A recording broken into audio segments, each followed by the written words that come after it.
Muling naguguluhan at nagtataka hindi lang ang mga Kim Pao fans pati na rin ang ilang netizen sa hindi nila maintindihan ang sistema ng Star Cinema na siyang production company ng pelikula ni Kim Chiu at Paolo Avellino.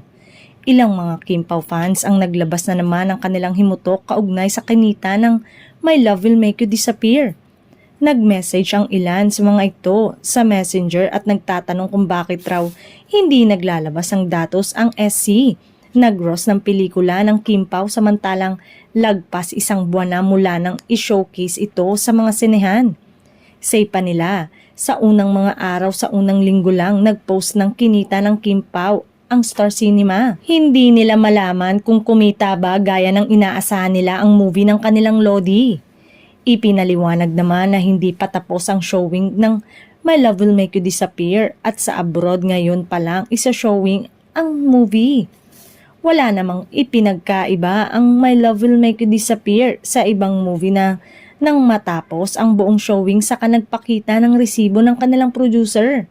Maaaring isa sa mga araw na ito ay masasagot na ng Star Cinema ang tanong ng mga fans.